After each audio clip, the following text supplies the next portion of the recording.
Yeah. Here we go I ain't, again. I haven't seen this guy in a little bit. So y'all get ready. Here Corporate we Drama go Podcast. again. He may be he's full right now. He ain't got a chance to, what I'm saying, express himself in a minute. Here we go again. Here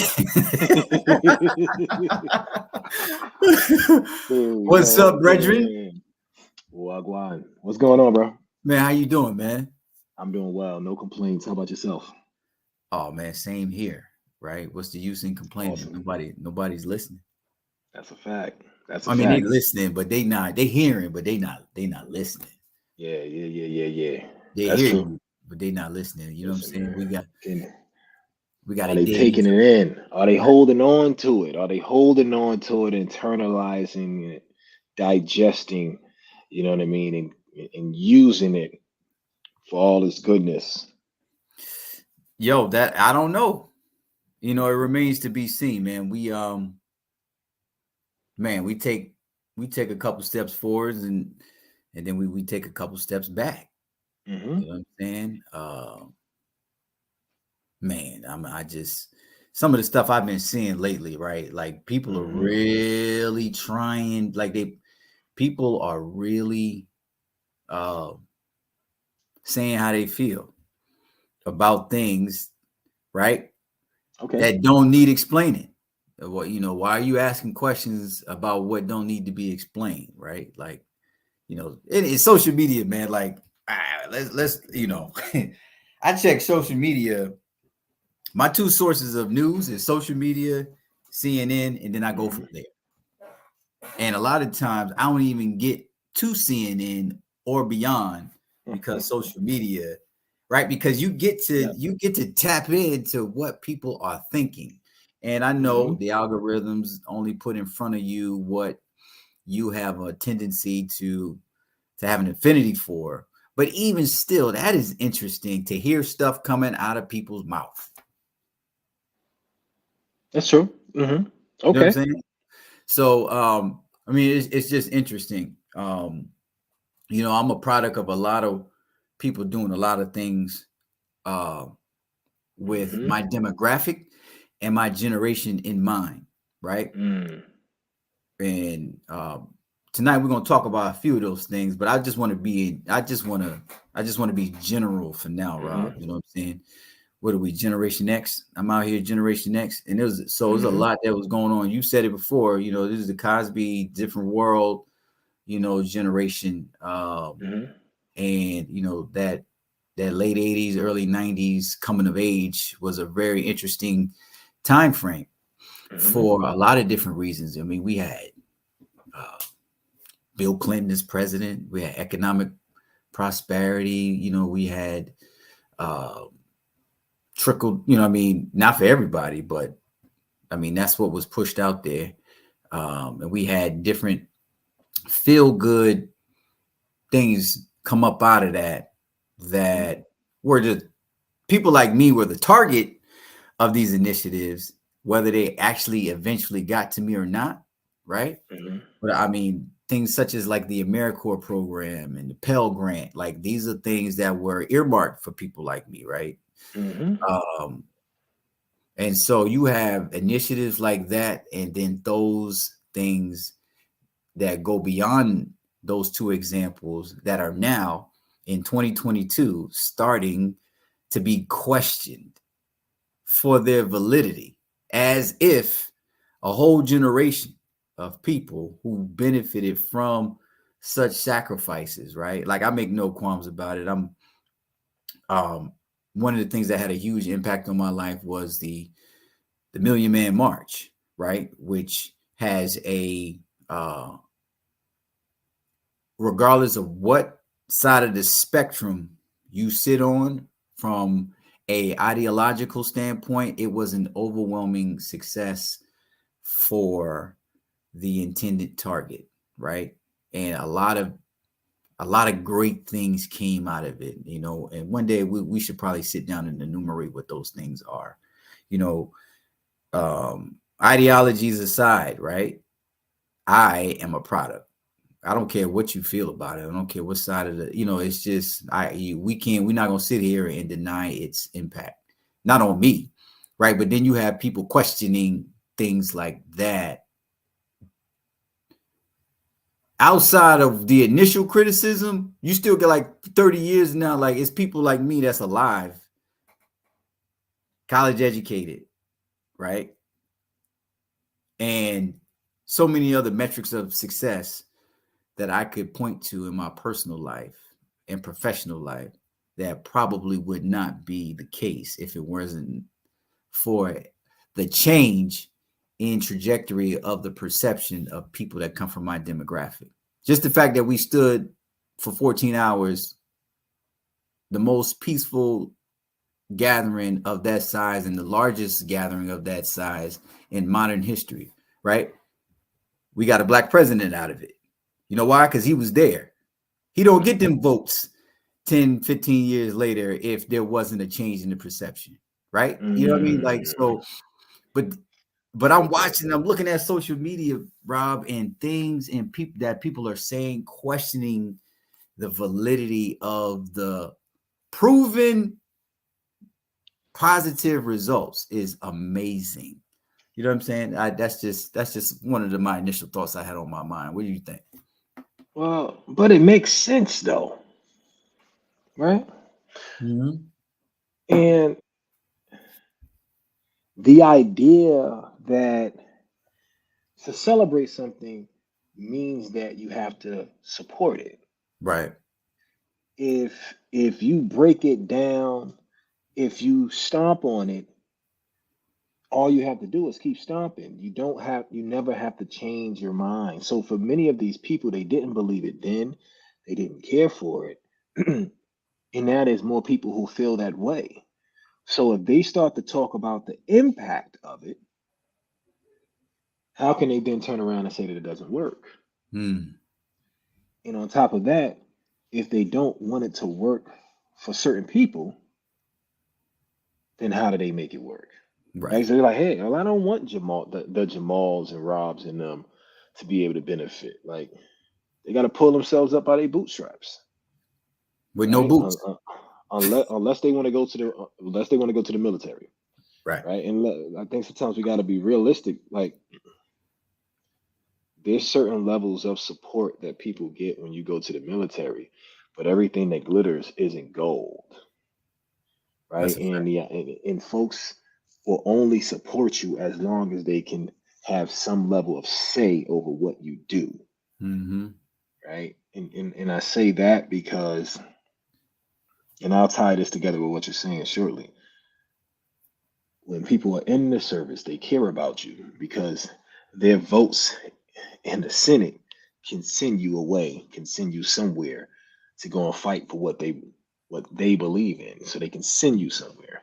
Right. When you're a veteran, I don't have a control of your body anymore. So trying to get you more resources isn't important to me. Yes. Well, if you're looking to go to school, and if folks realize when you sign that document for that Pell Grant and that financial aid, you Elective sign service. yourself up for selective service, That's a fact. right? Now, ultimately, that works if we were in a repetitive mode of war, Right. because all of us will be going. And Mm-hmm. none of us even know how long that financial aid paper that we signed in all of our years of college lasts. It might be lifelong until you probably 55. Like right now, they could probably still call us up. I wouldn't even be surprised, Yeah. right? Yeah, man. But And that's a great point too. but it's Right. all connected though, right? Because It's all because connected. ultimately, if a Pell Grant made you sign your body up for something that they were in charge of and guaranteed to get your service for, then Pell Grants would be out there. The money would flow for those things. Right. But because you have a choice of what you're going to do with your time, then it's not something that people care for. People only care for what benefits them.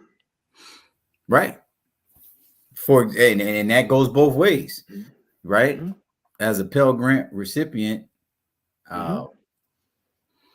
uh, I didn't have any intentions on anything else other than getting my education at the time, Mm-hmm. right? Mm-hmm. And yeah, so your point is well taken, right? Um, and listen, all of those of us listening out there in the level up past corporate trauma community, if this conversation is making you uncomfortable, we're doing it on purpose. We don't grow if we're not comfortable, and uh, that's what me and Rob want to do. We want to be intellectual disruptors of uh, the normal stream of Mm-hmm. intellectual thought that goes into professionals and the environments that we exist within as professionals, right? We're Mm-hmm. at a time where we have to question everything. Just like people, we see people, like I said earlier, I see people questioning things that have had a irrefutable positive result, right? Mm-hmm. Those things, they're still being questioned, right? So we have a right to look back and question the things that have marginal or questionable results as well, especially um, with respect to the majority versus the those that are impacted by it the least, right? So that's a loaded. This is a loaded conversation, but I don't want to stay there too long, Rob, because I got a hot Uh-huh. take for you. I got a hot take for you, This should and be I can't interesting. wait to hear from you, man. It is truly is, man. I have to say, man, because I know you personally, and it's not easy for somebody like Mr. Felder, CEO of Felder Works, right? The author and founder of Level Up and Break Free, right? You know, the the multi-degreed, consummate Here we go. professional slash entrepreneur. Here we go with the truth. Listen. Like, I don't know, man. I say this about myself as a professional. You would have to drive 500 to 1,000 miles in circumference to find somebody quite like me, unless Robert is somewhere close.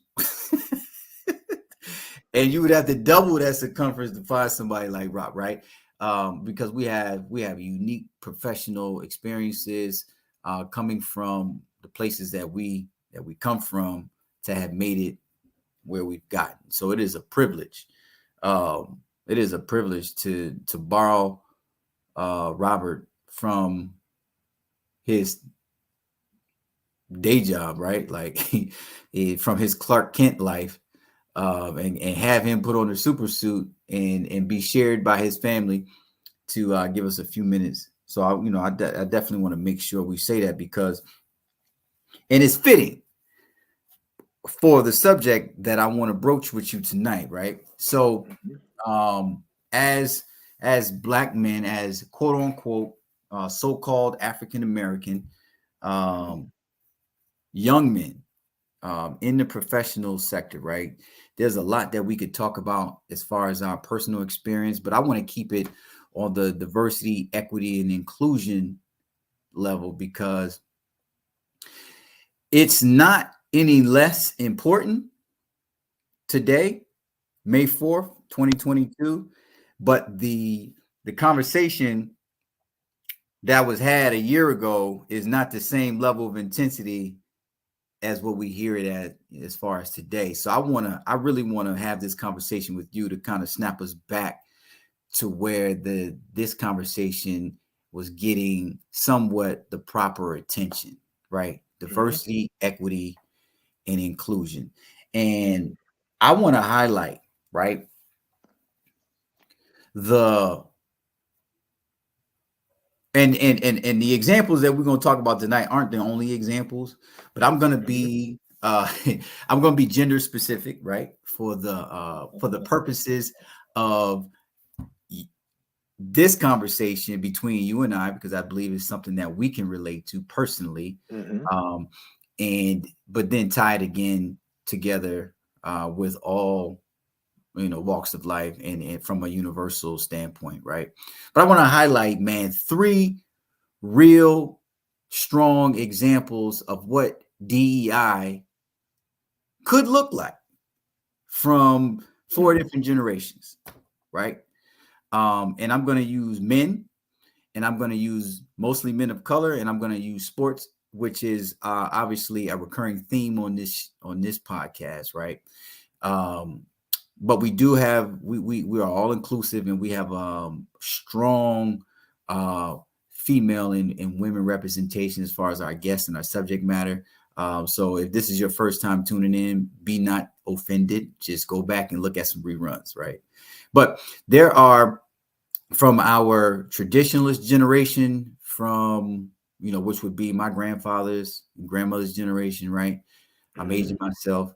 And then we have my parents' generation, and then we have mine, and then we have Robert's generation. That I want to highlight 4 cases, 4 stories that deserve attention as case studies for diversity, equity, and inclusion that have set the base for what we now have a phrase that is expressed as diversity, equity, and inclusion. So number 1, man, back in the 50s, there was a gentleman who was a coach and then turned front office executive general manager for the Boston Celtics in the 1950s, one of the most historically exclusionist cities. I have the benefit of knowing that personally, and being very familiar with that history. In the last 60 years, right? I mean, we could go further, but let's just keep it in that bubble.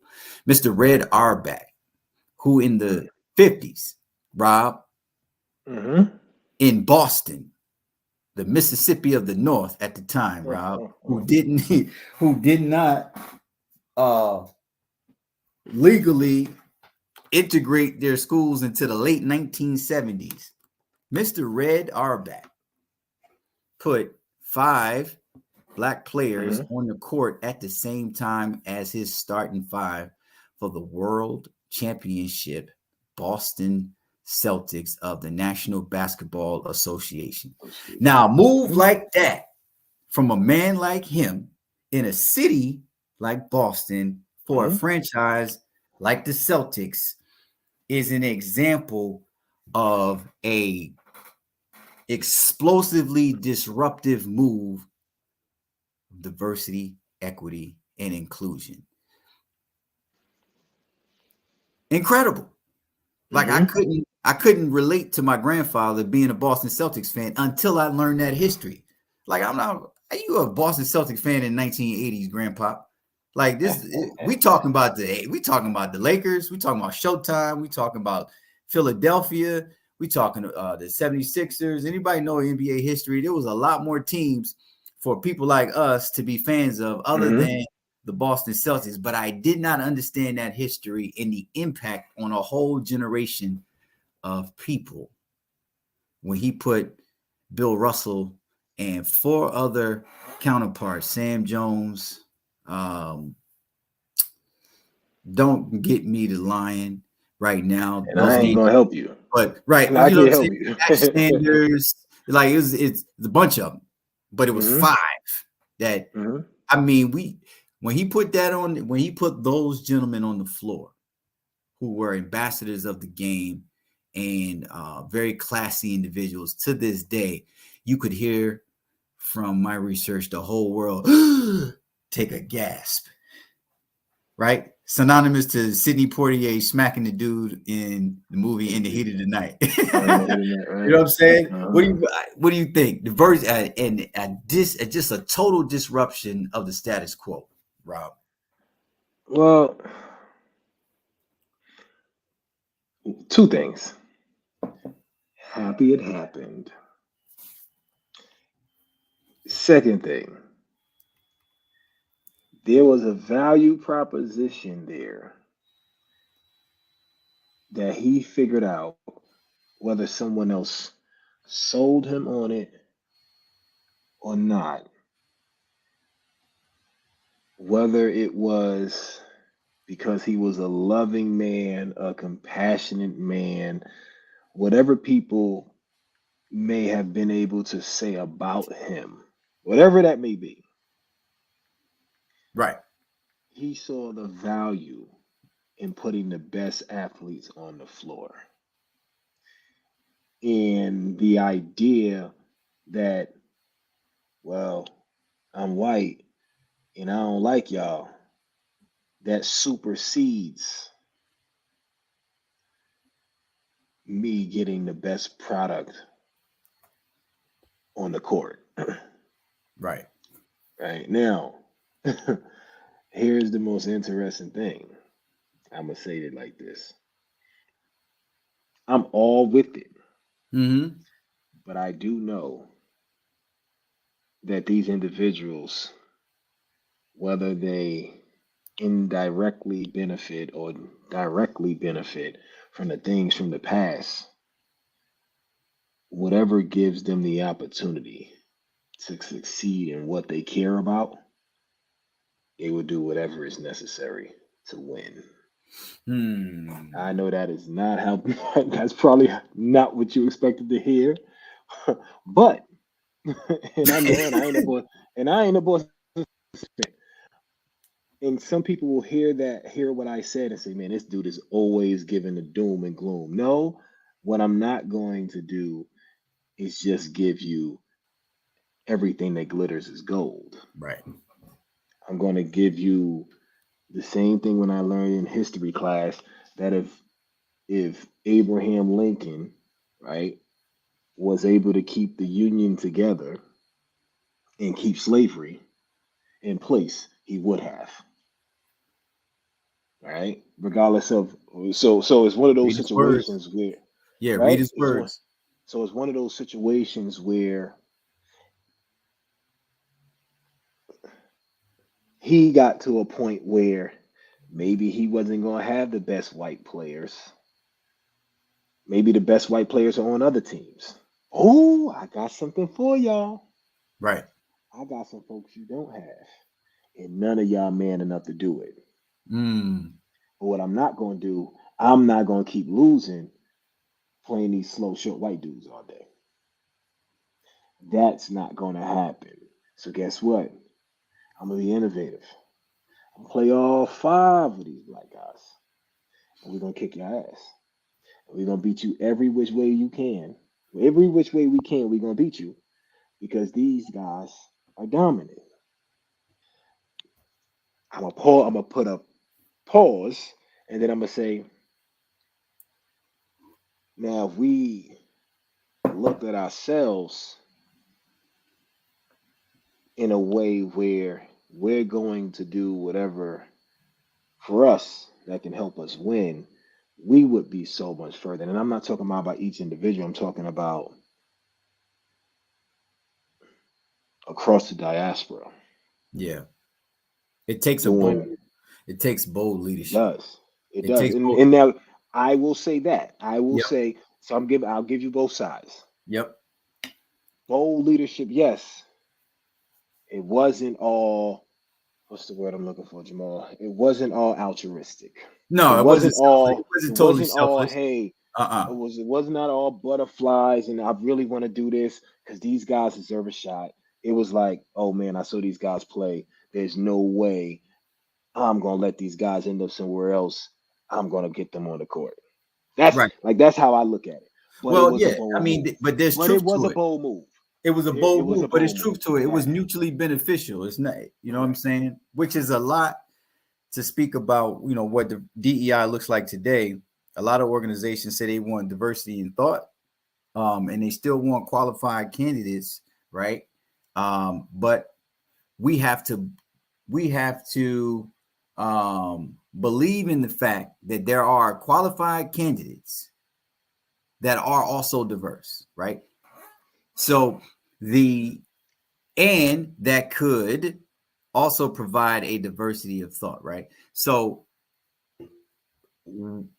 regardless of Mr. Arbach's intentions, right? Hmm. Um, there's a lot of research and history and narrative about what he said and what his mindset was as to why. Whether you subscribe to that or not, he gets credit, right? He put shout out to Willie Knowles, Sash Sanders, Sam Jones, Casey Jones, and the incredible, the incomparable Mr. William Bill Russell, um, Hmm. who were the first black starting five, December 26, 1964, right? And that deserves a harder look as a case study because what does the NBA look like now, Hmm. right? And what did it? But that's What the did it? fear, though, bro. Yeah, I I know, got it. But and that's then now we that's have. the Go ahead, but go ahead. that's I'm sorry. also the power. So it's two things. That's the fear for certain things. Man, we open this door. This is what we're gonna get. Then on the flip side, you have other groups of people who are like, man, I need to get to the good life. Me per se. Right, Like whether it's baseball or it's basketball, we know for a fact, truthfully, it would have only been a matter of time before if we just had the Negro leagues, that the Negro leagues would have been a thing, and or they would have had to merge them. And it's the that's a same case thing with the study. NBA. That's a case study in and of itself too. Hmm. The Negro Leagues, um, and that whole business model, the intelligentsia behind the business, and what that did. Um, that we may want to spend some time on that, in the future because that's a great point, right?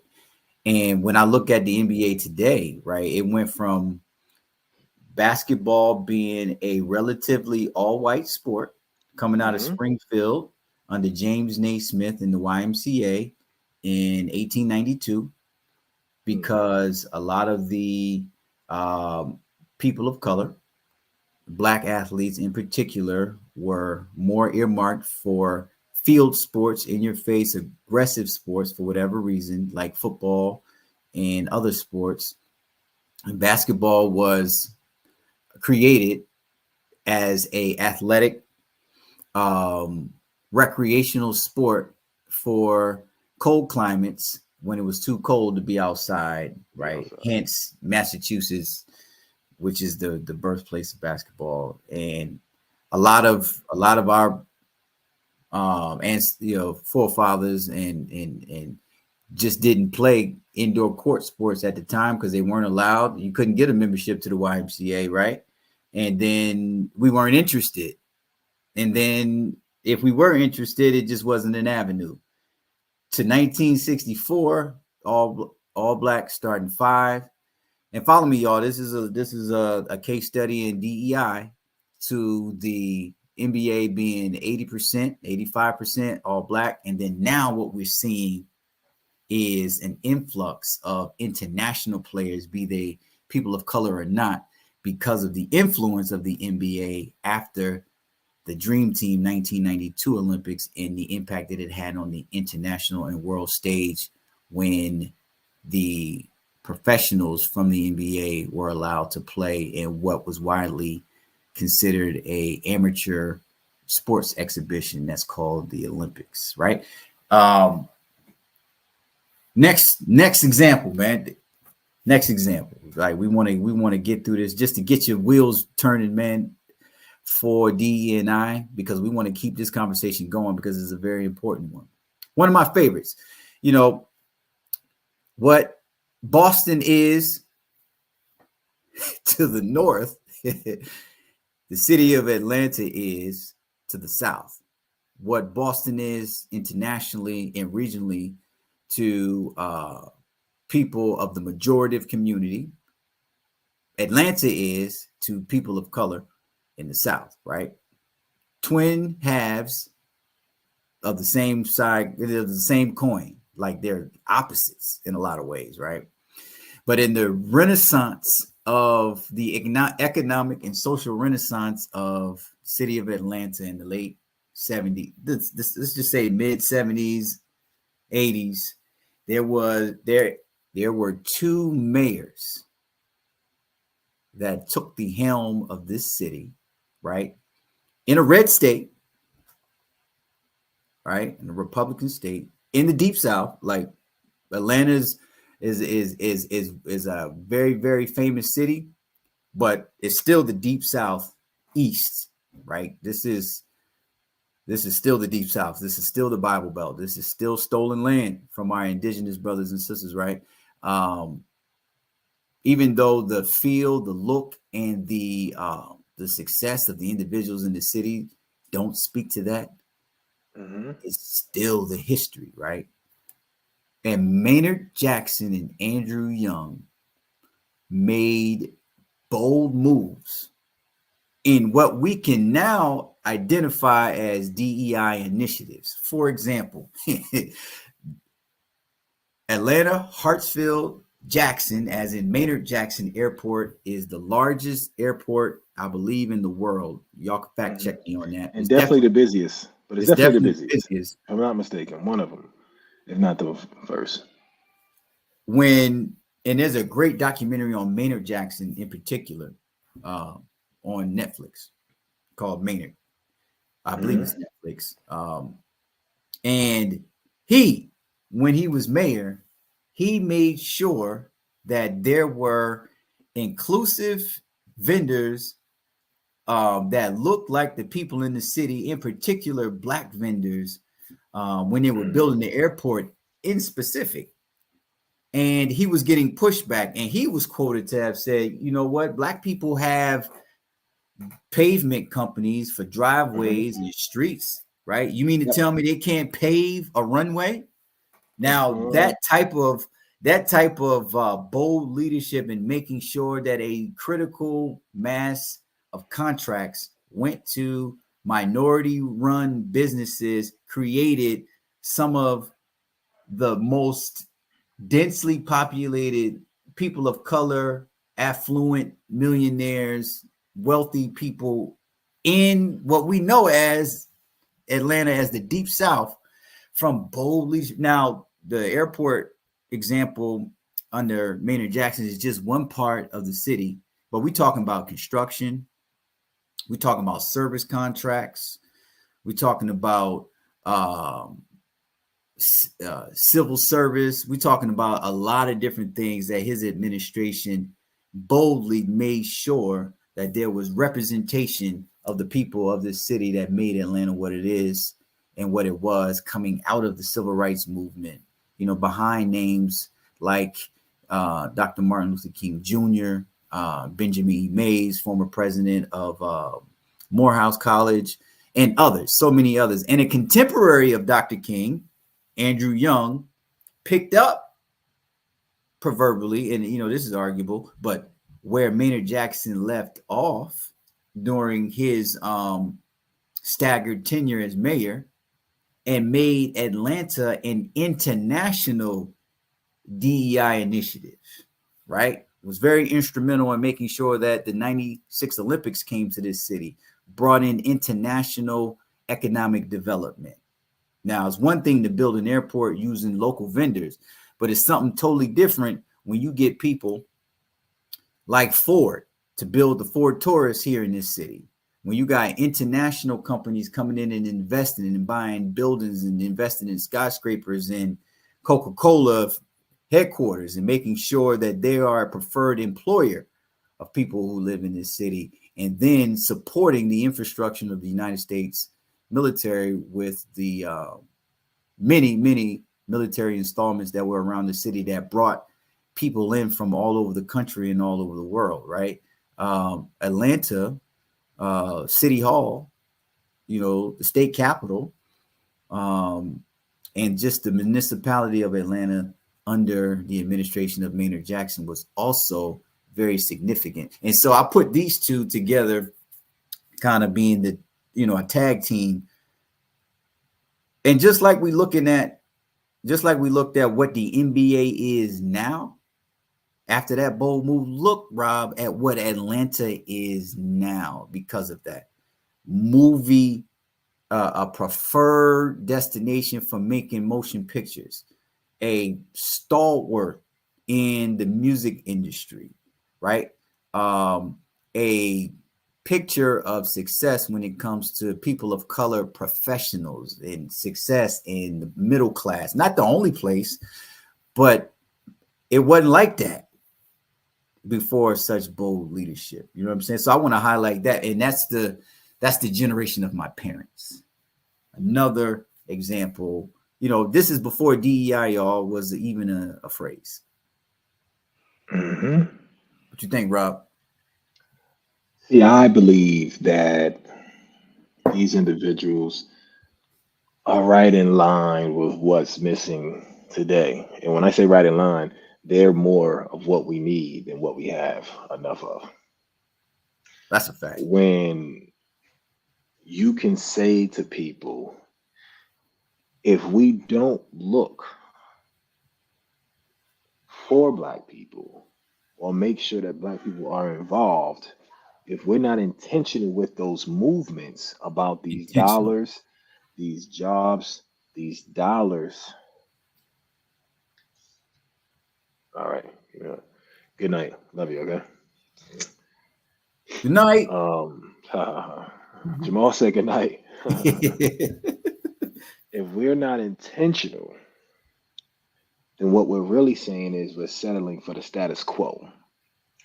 And I truly do believe that when people give you the pushback and say, well, but if you're creating these programs, to help other groups of people, then ultimately you're saying that white folks or whoever's the majority won't have an opportunity,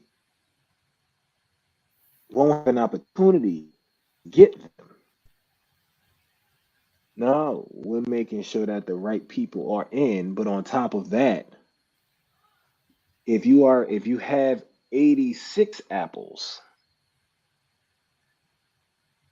if you got 86 apples, the idea that you're mad that someone that looks like you can't get the other 14 is is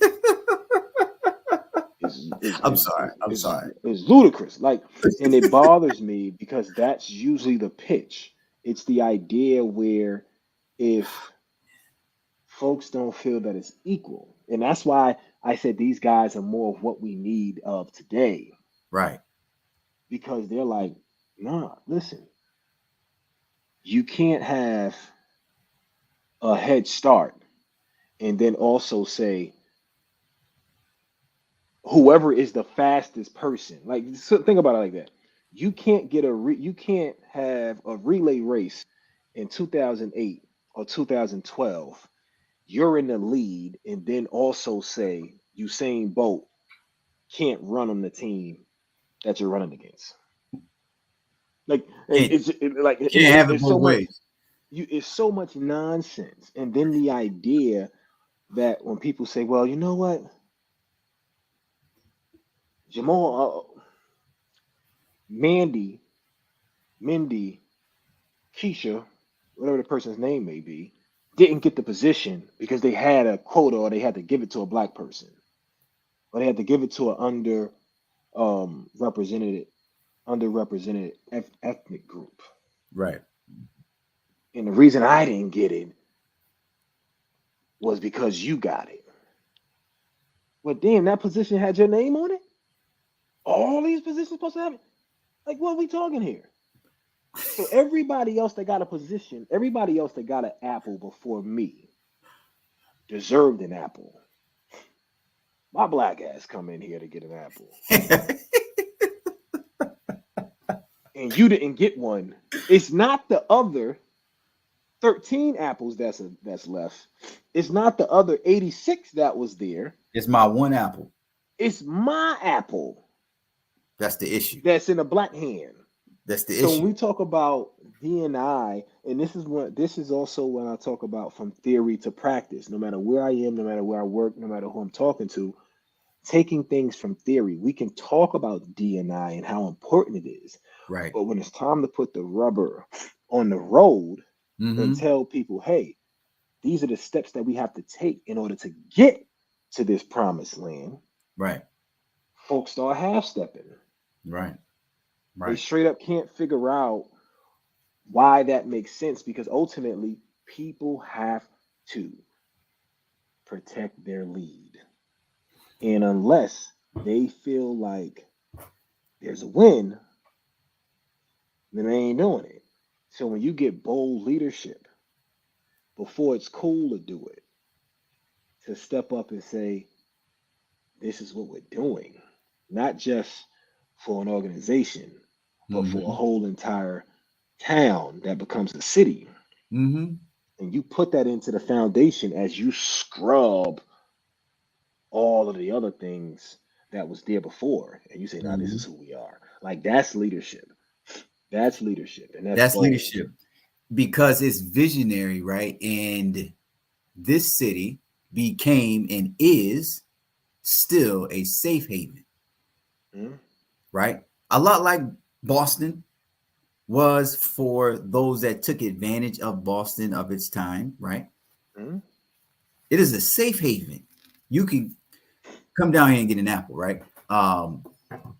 And shout out to the HBCUs, both Howard and Morehouse and North Carolina Central, whom produced uh, the Honorable Maynard Jackson and the Honorable Andrew Young, right? You don't have to agree with all of their politics. You don't have to agree with them. You don't mind. You don't have to like them, but the impact of their vision um, for a city such as Atlanta, Georgia, and what it has done for scores of people from all walks of life, right? Um, we benefit from Mm-hmm. those difficult conversations that they must have. Like, can you imagine? You mean to tell me Andrew Young brought in $70 billion, conservatively speaking, of private investment economics into this city? What kind of conversations was he having? What kind of position? What kind of compromise? Like, and we know that there's but so far we can go in creating equity in things that we don't own, Mm-hmm.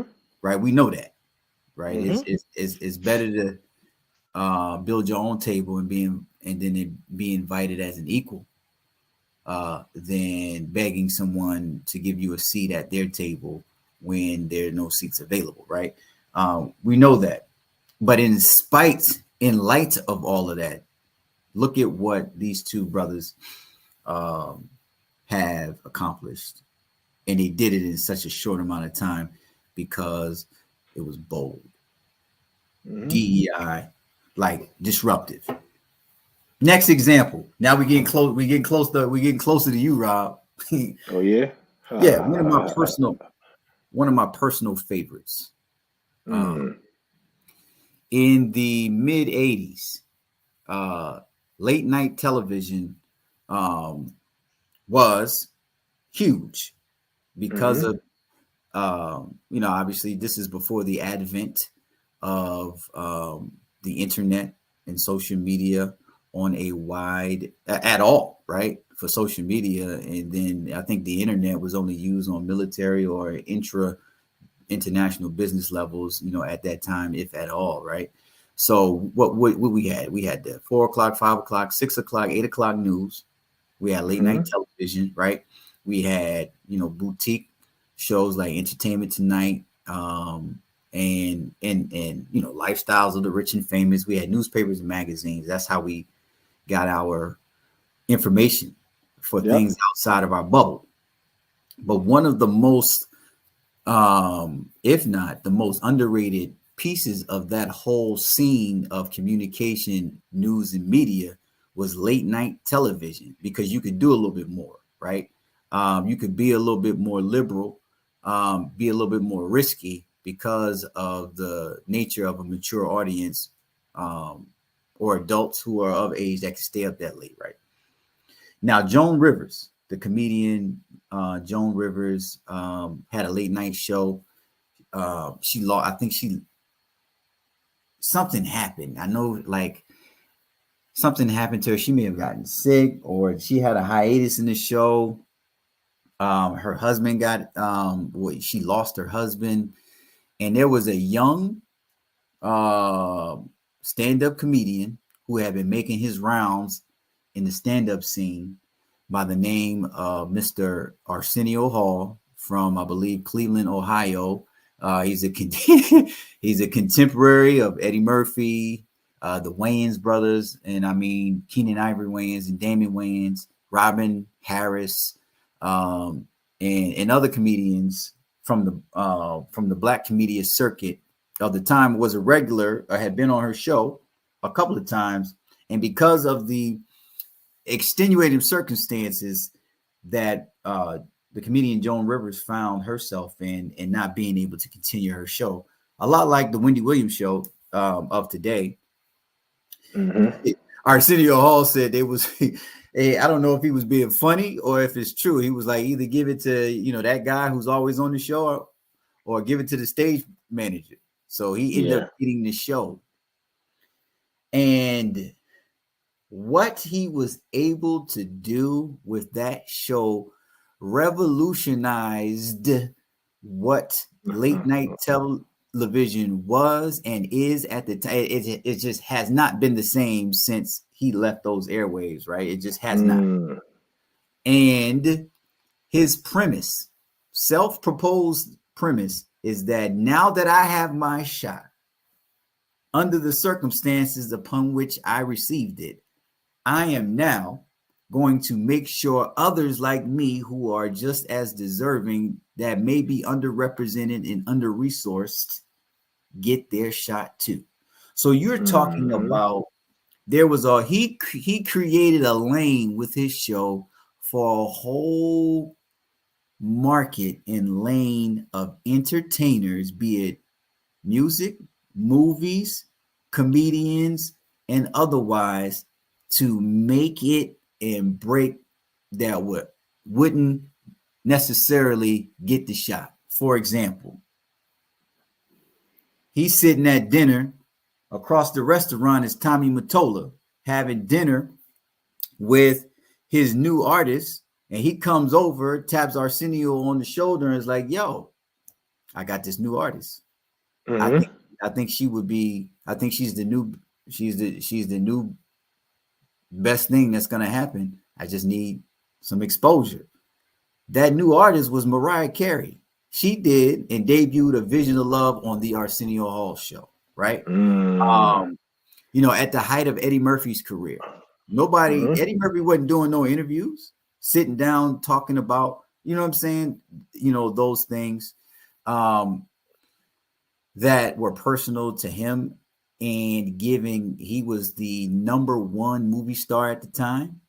And you had a live and direct, candid conversation with him on the show, quite like it just was unprecedented. He pretty much broke. Now, hip hop music was coming. It just it was no stopping hip hop music. Yeah. But we got to give credit to Arsenio Hall and that show for being the access and the vehicle that hip hop broke out of the stables of underground music from. I'm talking about like Snoop Dogg debuted Lil Bow Wow on the Arsenio Hall show, right? Just all kind of incredible when he saved so many lives with respect to the AIDS, HIV epidemic because of his friendship with Magic Johnson. He was the one that brought Magic on and really had a candid conversation about that's how I learned. I mean, other than school, that's how I learned about what the AIDS epidemic and the disease was all about, was listening to Magic Johnson on the Arsenio Hall show. He was social media before social media. Ooh. A one man, he just does not get credit. His vision, his heart, and his compassion for like little known comedians like Mr. George Lopez, who is an absolute hero to the the Latinx community, right? Got put on in a lot of ways from the Arsenio Hall show. And then, all right, so Wow. all of that aside, right? Mm-hmm. I kid you not, Rob. It was a dope show. Even if he Mm-hmm. didn't do all of that, it still was a great It was a dope show. product. Mm-hmm. But it was his vision.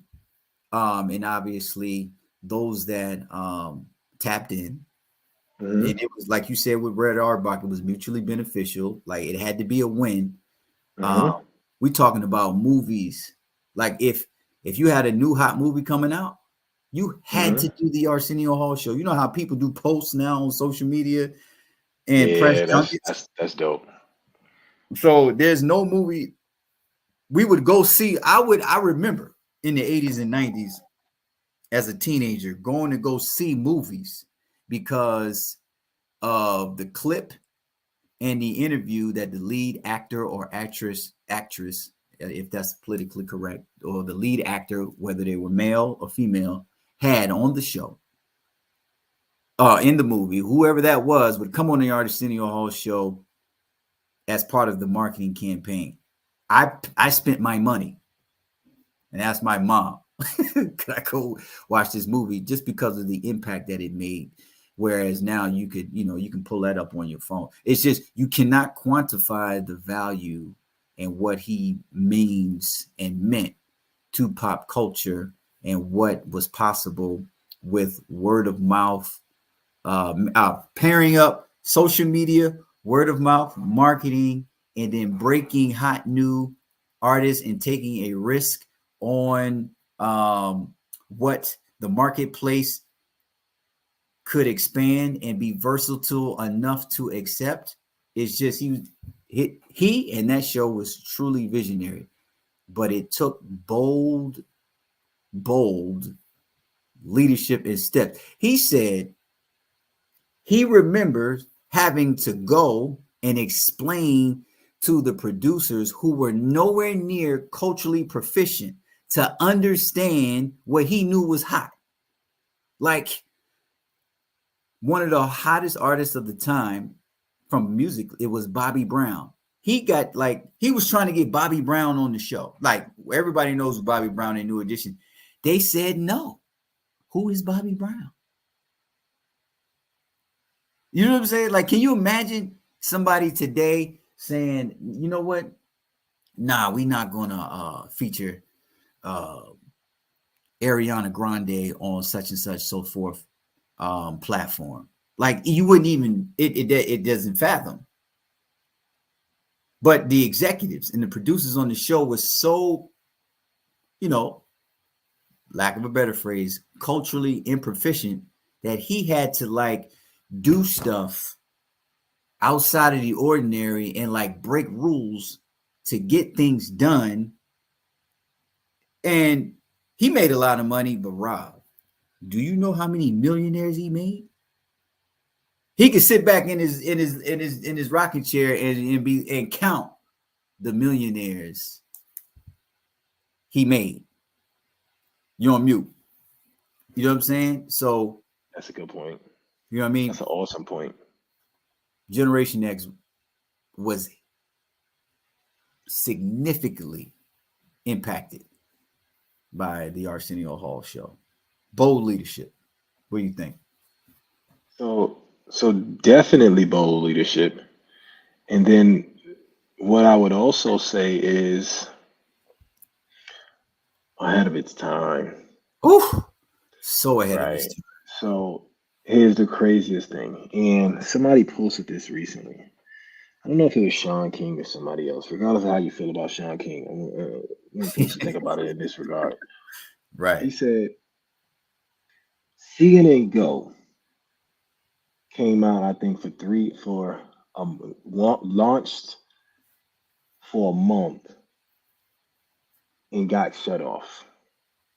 Say that I, again. CNN Go, which Yep. was the online platform for CNN, Yep. I think they launched 1 month and was going the next. And they spent $300 million.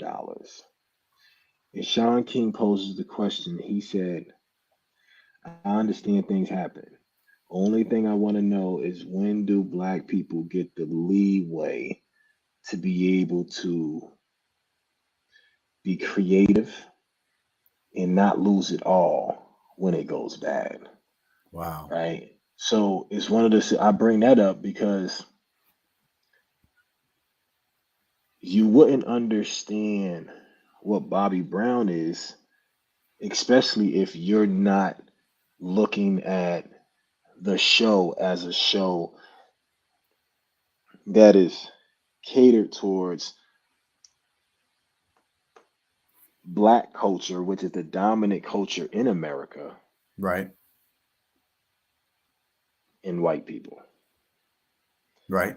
Now, if you think, hey, well, if I don't know that guy, then people who come from where I'm from won't know that guy, Right. right? But not thinking that a lot of the folks who are watching this show are influenced by these same people day in and day out. So the short sightedness. So when I say ahead of its time, and then when I mentioned the piece about Sean King, if he's not alienated and Hmm. allowed more time, then next thing you know, it's the biggest show. And the impact is 10 times as large because he would have gotten to the point where he's in that next generation of people. Right. And that next generation ends up being millennials. And now we're old enough to process it. Old enough. You see what I'm That's saying? right. Whereas, Because right, sometimes because I it don't know takes when the time. last show, when did his show, I don't know when his show went off the air, but the first time. But It was. Keep talking. I'll find it. yeah, but you sit and you realize the biggest part that makes things work is the following on of what helps you multiply your success. Right. So what helps Arbok be a visionary is that other folks followed. That's right. They That's right. won long enough and big enough that other people had to say, "Damn, I got to get some of them dudes on my team." Right. Right now, if Right. we really think about it, to be honest, there's a great possibility that Arsenio Hall's success stretches further than what we might think. Because ultimately, hey, well, they got a black dude on TV. Hmm. Well, then I might not like exactly how Arsenio does it, but okay, let's get Martin on TV, right? None of these dudes like Cosby, right? Then we turn around and okay, all right, got them two dudes. They definitely pro black. Okay, cool. Well, let's get Montel Williams on TV, Montel Williams. right? So, We creating a so, lane here. so it's one of those situations where, oh wait, oh, and living single, Yeah. right? Living single, which is the precursor in the Precursor. black version for Friends. Right. Friends is made after Yes. and because of living Living single. single. Right. The whole entire concept, different budgets. Girlfriends. Sex in the City. Sex in the City. Right. In the Arsenio Hall show, the first one ran from 89 to 94. And then it was So, back. And then he had a reboot on a different network, 2013, 2014. so But the original, now, with that being said, you have millennials anywhere from starting or about to start kindergarten or pre-K right? to they're in maybe eighth grade or seventh grade if you don't want to count folks who are born in 1980, right? So right now you got the whole entire millennial generation in grammar school, or they're about to go, or they're not even in grammar school. They're not even Right. in elementary school. They're not even in school yet, Right. right? So you got all the 80s babies Yep. in the early 90s babies. Yep. right? Who was not probably old enough to catch it and understand. And I know that kind of leads to your next, probably whoever that next person is. It's in my generation. But if we have more of them, that's why the NBA is so impactful because it multiplied, and then we got cultural icons within every generation for the NBA. Absolutely. You know what I Absolutely. mean? And just to tie it up, because I could talk about Arsenio because he's representative of my Hmm. generations of Hmm. something that impacted my generation significantly, right? Mm. I could Word. I could talk a lot about it, but Hmm. if you if y'all are if you may be out there listening and you don't understand what I'm trying to say about the Hmm. impact of the Arsenio Hall, because we can't Hmm. separate him, and the Arsenio Hall show, which is the people, the producers, and the vision behind the show, right? Imagine the Breakfast Club, right? Hmm. Facebook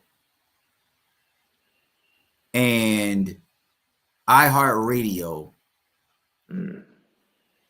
all mixed up together and then put in front of Hmm. you on network television Hmm. every night Every night. for 5.5, 6 years straight. Hmm. That's what that was, right? Hmm. And then what was to follow, just like Rob said, millennials are just going to school, just being born, just going to school. They're not old enough And to none of us are none of us have reached high school yet. none of them. For his But whole run, none of us are to high school yet. but the parents and the big brothers and the uncles Hmm. and the big sisters and the aunties, right, Hmm. are all impacted by what to go pick up on every Tuesday, which for all of you young folks don't realize that new album releases came out on Tuesdays every week, and you would go to the album or the record store and look at the ticker, the electronic ticker, or what was posted on the board as who's dropping an album, right? Within the next few months. And we were influenced by when to go and whose album to buy based on who debuted their new single on the Arsenio Hall show. Mm. We were influenced by what movies to go see and what movies to go rent at Blockbuster Video because a lot of major big screen movies were debuted, and then you had other artists that may not have been as big as but had maybe B movies or a series of movies or may have done something controversial and have a following, a cult classic. Now we going to Blockbuster and we watching them the movies after they left the silver Mhm. screen, right? Um, Political figures. Um, I remember toward the end of his show, he gave um, leader of the Nation of Islam, the Honorable Minister Louis Farrakhan, the whole hour to Mm. explain his controversy in mainstream media in reflection to the upcoming um, motion picture epic Malcolm X. Right, was a that was such a polarizing show. Right, that particular episode was so polarizing that it Mhm. like created uh, a conversation that was Mhm. long overdue. I mean, it's just incredible, and dialogue and conversation is what produces the type of DEI thought space that we now take advantage of. And the last example, Rob, and I know I'm gonna Mhm. ruffle a lot of feathers with this one, right? Mhm. Right, because it's not because it's controversial, but because it's unexpected, right? Mhm. I mean, I can't even put it into words. Allen Iverson. Mm. Interesting. Hmm. Allen Iverson. Jamal, just because you a basketball fan, you said, you know what I mean, uh, Red Auerbach, Boston Celtics because you into basketball. I'm These are easy, but these are polarizing case studies for an impact to DE&I before DE&I was a phrase with respect to not only the people, but their impact on mainstream industry, regardless if it's sports, regardless if it's policy, political, whether it's entertainment. Um, the most One of the most impactful DEI impactful moments of the millennial generation is the meteoric rise of Mr. Allen Iverson, right? AKA Mm. Bubba Chuck from Hampton, Newport News, Virginia. For those of you who may not be familiar with Allen Iverson, he was the number one NCAA football prospect in the country. And Mm. if not number one, top three basketball prospects in the country. And as he was finishing his junior year in high school, or senior year, I don't remember quite. I think it was senior year, but I don't remember. Y'all can fact check me on this. He was Mm. involved in a bowling alley incident where a melee or a brawl was pinned on him. Long story short, he gets hit with a charge that's called maiming by mob and Mm. got sentenced to a 10-year sentence, 5 years suspended, where he was incarcerated at a farm workhouse. It was a jail, but it was still a workhouse, and Mm. his whole career was gone until Governor Wilder of Virginia pardoned him because of the Mm. marginal case against him and the obvious witch hunt that was out for him. Yep. Um, and his mother begged Mm. then head basketball coach of Georgetown after all the colleges, football and basketball, stopped pursuing him. She went to Georgetown and begged John Thompson to give her son a chance after he got let out of prison.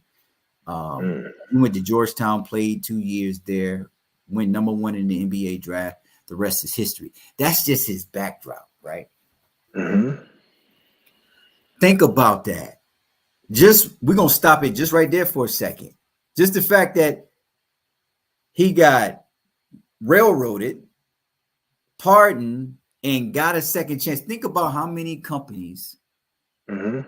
and big businesses won't take a chance on somebody who has a blemish on their record, whether it be justified or not. And we miss Mm. out on that talent. Like the rule is he's damaged goods because he made a mistake. No second chance. That's a DEI concept just right there, right? Right. Liability and um, risk and actuarial calculations aside, like there's so many people that we throw away because of something very marginal that can be categorized as a mistake in their youthful exuberance. But Allen Iverson didn't even make the mistake. So Mm. I asked myself the question: where were all these cops? He's the number one prospect. He stopped being number one because he got railroaded. Mm. Like he was getting ready to go to Notre Dame and play football. And at that time in the 90s, Notre Dame, an independent school, TV contracts, best football program in the country or one of the best, Mm. nothing. It all dried up. His only option was Georgetown University. And then he goes to the Which he NBA. needed. Huh? Mm. I said which he needed. Which he needed. If you listen to him today, he said it through John Thompson and his mother, that opportunity saved his life. Saved it. But he goes to the NBA, and this is the part of the DEI impact that I want us to focus on. Is at that point, having gone through all of that, being the number one athlete in the country, and losing all your opportunities in your first love, which is Mm-hmm. football, which he said he was way better at than he was basketball. And Mm-hmm. he goes from everybody wants me to nobody wants me overnight, and then picks up the Overnight. pieces of his life, gets to the NBA. Now he's an instant millionaire with the Philadelphia 76ers and Reebok. Hair grows, cornrows, Mm-hmm. tattoos, baggy Mm-hmm. clothes. So now we right back at Arsenio Hall, the impact that Arsenio Hall had Yep. on a generation. Now Allen Iverson has nothing to lose by Mm-hmm. being himself, because trying to do it the right way, look how it worked out for Mm-hmm. him. So a natural born leader, quiet, but just dogged determination and a work ethic that you can't sneeze at. And Mm-hmm. right, and what he did by putting America's number one culture, Mm-hmm. black culture and hip hop, and America's one of America's number one exports, hip hop culture, Mm-hmm. on Front Street. And why is this important? Because an accomplished athlete of his caliber, all those before him were Mm-hmm. encouraged and were required to clean up their image, shirt and tie, right? Clean, you know, Mm-hmm. business, crop, low cut. Like you had to look the part. You had to be the part and act the part. Yeah, you got a code switch. And you had to code switch. Allen Iverson is arguably the most nonconformist code switching mega icon that's Mm-hmm. out there. He's not the only one, but one of the most. And then you start to see the trajectory change, right? Now, and one is a thing, right? Mm-hmm. Now, cornrows is a thing. Yep. Now, natural hair is a huge industry, like it wasn't Mm-hmm. already, right? Everybody wanted them zigzags. Everybody, Man, I like want some of those. non-athletes, people was wearing arm sleeves that he was wearing for bursitis in his elbow in a music videos, Mm-hmm. right? Just a Mm-hmm. total takeover of pop culture. But the way that we relate it to D and I is the fact that he just didn't fit. Mm-hmm. But he was one of the best things that ever happened to sports, Mm-hmm. because of, if there's no Allen Iverson, there's no Randy Moss, right? Not that Randy Moss wouldn't have been the athlete that he was. Mm-hmm. Marshall is not taking a risk on Randy Moss without the Allen Iverson story, Mm-hmm. right? That's a good point. That's a Virginia real good Tech and point. the Atlanta Falcons is not taking a risk Oh, Michael on Vick. Michael Vick. Yeah. Yep. There's been better athletes that come out of places before, Mm-hmm. just as good as Michael Vick, right? That we never saw because they didn't fit the bill. Michael Vick arguably is a 5'10", 5'11" quarterback in a market, in a sport where that position you had to at least be 6'1". Mm-hmm. Didn't read no Right. playbooks until he got older, right? Mm-hmm. Right. And we all know what happened to Michael Vick, right? What happened to him just happened on the back end of his career, but what happened to Michael Allen Iverson and Randy Moss happened on the front end of their career. Yeah. Mm-hmm. So Allen Iverson and his story created a whole lane for those that were considered unencourageable, untouchables, unmarketable individuals that are bad for business and image.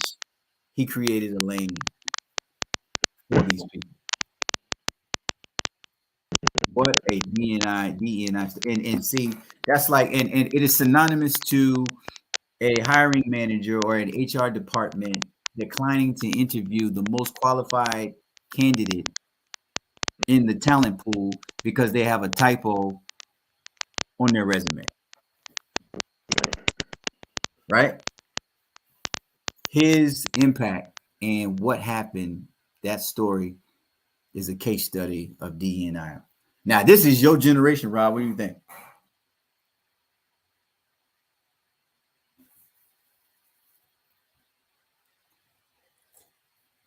No, I can't hear you.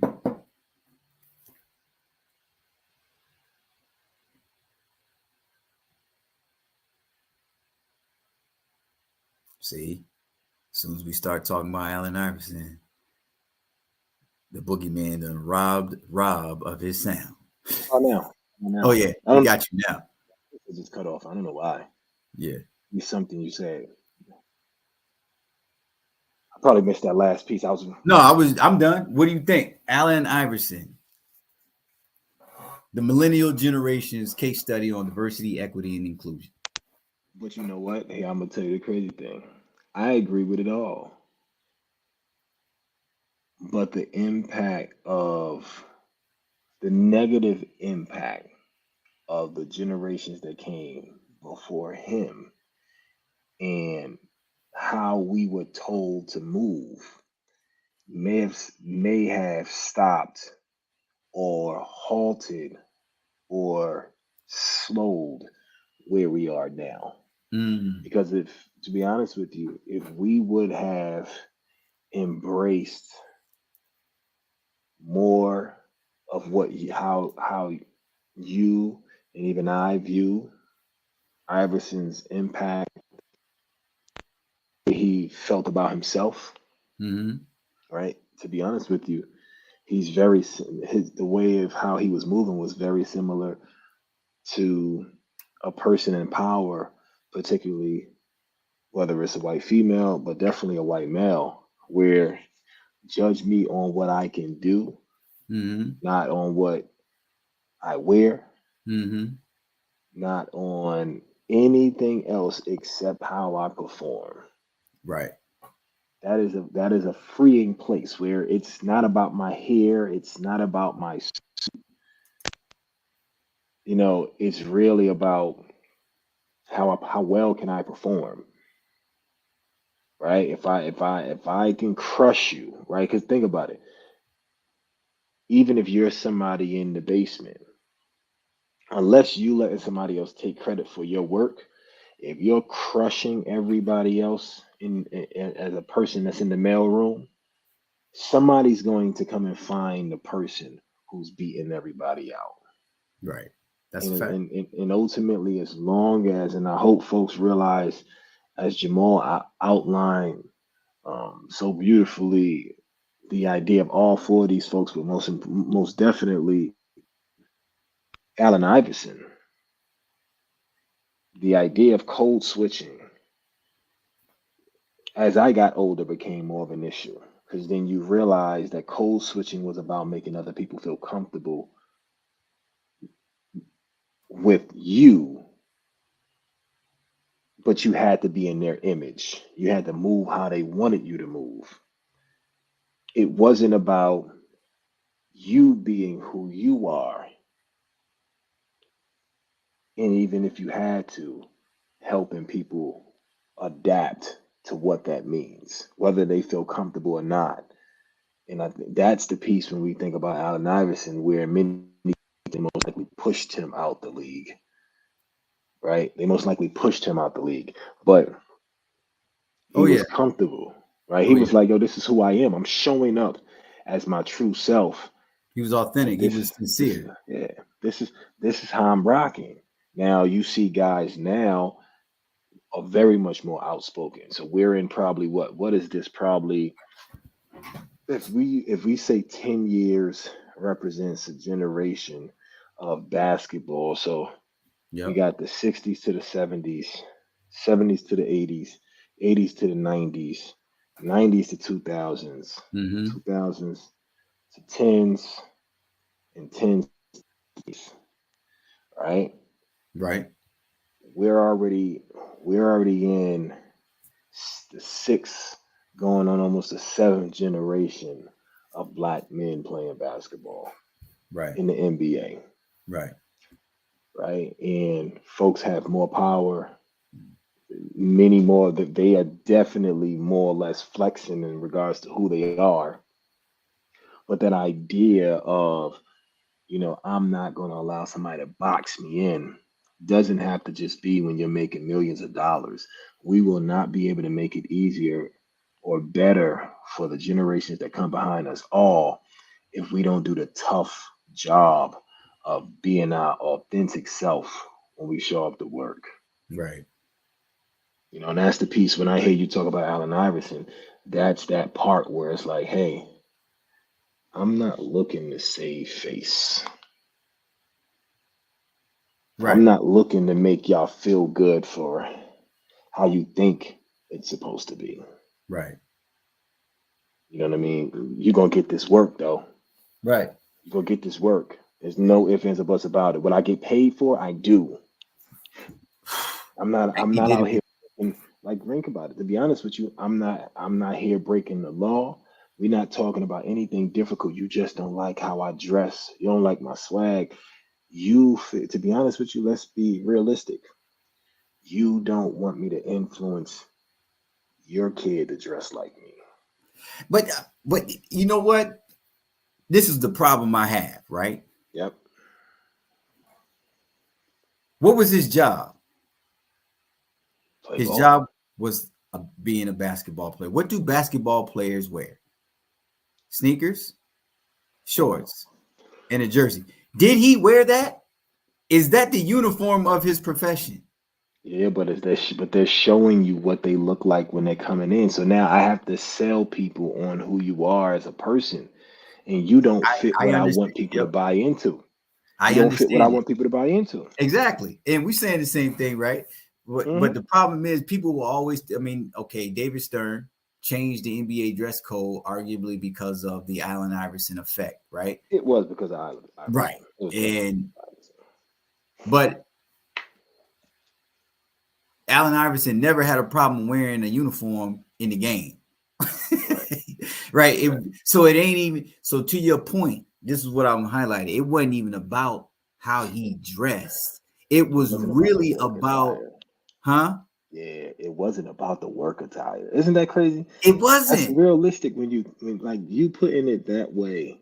I got dinged not because of what I wear when I come in the building, to do but my because of job. what I drove, right? I got dinged because of what I drove to the to the building in. I got dinged on my shoes. I got dinged on all these different things. It wasn't the attire that I was expected to wear when it was time to do the job. So what was really excluded, right? In the Mhm. in the case of Allen Iverson for DEI, what was really excluded? It was him. It was who he was, not what he could Mhm. do. It was where he came. But he impacted a whole generation of athlete that came from the same places, and gave them the autonomy to make decisions for himself. If we and it baffles me, right? When we look at what athletes wear to the arena today, it ain't even a. It ain't even. It ain't even a. It's actually embraced for individuality, Very, right? So very. that so his position and his he said, man, I this is he said, I'm a basketball player. I don't wear suits to the court. So that's where this is how I came up. He Hmm. said, so I dress like I dress because that's who I am. That's where I come But from. it's about control. Yeah. So Right? I got the yeah. authority to tell you. I have the authority to tell you when you step into, right? It's not about what you wear outside the building, but when you step into the building, the building is the association. And once you step in, you are 100% representation of the association, and I control what you wear when you step into the building. Right. And we get that, whatever. You know what I'm saying? If Eh, that's what you sign up for, that's what you I sign ain't up with that. for. But I'm not with it. I ain't with it either. But all right, let's say for the sake of argument that all right, that's what you sign up for. but you don't, I don't get, I don't have the direction, and I come, and now that I make a choice, and now you want to give the direction. So the message is you're excluded. We don't approve Mm-hmm. of you. There's nothing Mm-hmm. wrong with what you do in the court. There's nothing wrong with what you say in the press conference. There's nothing wrong with anything else other than the image, which is a reflection of your thoughts. And I don't agree with it Mm-hmm. because it's evident, because I made up these rules after you showed me who you were. Mm-hmm. Facts. And And that's what, that's. and this is what we're dealing with, right? And Mm-hmm. obviously I don't have a problem with people wearing the uniform of the job that they, in the function that they are performing. Mm-hmm. But to quote my man Robert Felder, is you don't own me, sucker. Like Mm-hmm. outside of the functionality of the uniform and my job Mm-hmm. function for that uniform, Mm-hmm. what is it of your business? Right? Well, it alienates the fan base. The fan base don't care. It's he proved that the fan base don't care what you wear to the arena, Yep. That's because true. it wouldn't be a Russell Westbrook, it wouldn't be a James Harden today, it wouldn't be some of the outfits that we see going on today. None Mm-hmm. of that would be even possible if the Yeah. right, none of that. So Mm-hmm. I like Allen Iverson as a uh, case study for the millennial generations.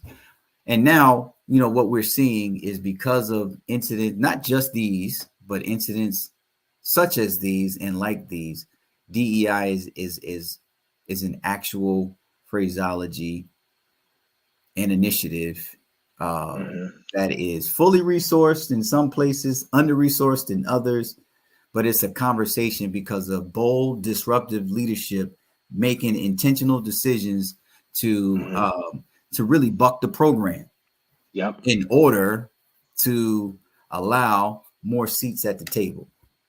Mm-hmm. And then, moreover, what we're seeing now is and it has encouraged more people to create their own tables and then present themselves as equals. Now the table's bigger because you Mm-hmm. can't do it without all the seats, and you don't own the table no more, right? So you have to make room in the assembly, and those who are winning, and those who are not are Mm-hmm. and will lose in the long run when it comes to alienating the very people that make your organization go. So D and I, let's kick It's a that fact. conversation back up, man. Any last words before we get up out of here? I don't know why I always say no, and then I always have something to say. Um, Trust your gut, man, and be yourself. Right, And whatever you feel as if is right for you, your family, and your people. Um, so as long as we don't have to be shackling people, we don't have to be killing people, and doing things that are just harmful to mind, body, and spirit. As long as we can figure out a way to pull ourselves up and out right. of the nonsense without having to wait for people who don't want to see us win, do it for us, we'll be better off. And I truly do believe, we're getting closer to that day where we're going to be able to do more things without having to hope that other people will do right by us. And that's the piece. When we get there, we're going to be doing a lot. And all of these folks that we talked about today, in many ways, they did what they felt, you know, was going to bring those things forward. Absolutely, absolutely. And Mhm. you may be asking yourself, well, what does this have to do with corporate trauma? Make no mistake about it, y'all. Each and every scenario that we highlighted Mhm. tonight was and is still, in a lot of ways, the cause for corporate trauma in a lot of the lives that took one for the team in order to Mm-hmm. make these situations right. Bill Russell, Mm-hmm. part of that, one of the most winningest athlete ever, right? 11 world championships, couldn't buy a house in Boston proper. He was on that starting five of the Boston Celtics. Maynard Jackson, Mm-hmm. Andrew Young. Maynard Jackson died way too early. Andrew Young didn't get the recognition he deserved. He was ambassador to the United Nations, but couldn't be the governor of Georgia, right? Mm-hmm. And is a survivor of the civil rights movement, witnessing one of the most heinous crimes of modern history, which is the assassination of Martin Luther King Jr. Mm-hmm. Corporate trauma. Then you have Arsenio Hall, who lost control of his show and decided to take a winning thing and give it back to those who owned it, Mm-hmm. and took almost a 25-year hiatus in between jobs. No, almost a 20-year hiatus in between late night jobs, and did it so well, partly to raise his son in no in some sense of normalcy, but also because his sacrifice was so far ahead of his time, he had to take 20 years off Mm-hmm. in order to recoup Mm-hmm. all of that in which he sacrificed putting so many people on corporate trauma. And then the story of Allen Iverson and his struggles, um, and how sensitive and thankful and appreciative he is for his whole career, especially the fact that his life was saved when he was railroaded, uh, just for being who he is, Mm-hmm. just for being at the bowling alley, just for comb Mm-hmm. rolling his hair, just for tattooing his arm, just for buying, what I mean, that diamond necklace that he still wear, and just for changing the sneaker industry, which was long since dominated by Michael Jordan. It still is, but it was Mm-hmm. Allen Iverson who put a dent in that, right? No good deed went unpunished in the life and career of Allen Iverson, even though he does get his flowers, and he gives them. I mean, just a genuine guy. But the impact and the residual effects of corporate trauma, is evident. Check out all these documentaries that we talked about tonight. There's a bunch of intellectual property out there on the Boston Celtics. There is documentaries on Maynard Jackson and the impact of Andrew Young, and then just the city of Atlanta in general. Um, you can look up, you can watch the filmography, the stand up, and the story on YouTube, the internet, and your favorite streaming services of the contribution of Arsenio Hall, and the multiple interviews that he's done since 1994 when his show went off the air. And then Allen Iverson and his story is well documented, especially in his documentary that is called, what is it called, Rob? Let's say it. Contemporary of Kobe Bryant, one of the only dudes that Mm-hmm. Kobe Bryant really, really, and shout out to the late great Kobe Bryant, whose daughter Gianna Bryant Mm-hmm. would have celebrated her 16th birthday this Yeah. past week. Um, but there's a great documentary on Allen Iverson on Netflix as well. I'm looking it up right now. Let me see.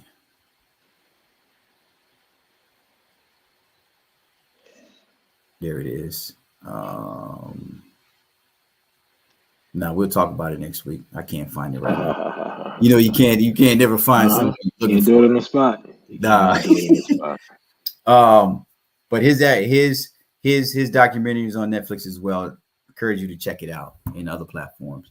So until we meet again, I know we went a little longer tonight, y'all, but we felt like it was necessary to really flush these three case studies out in the time that we have available.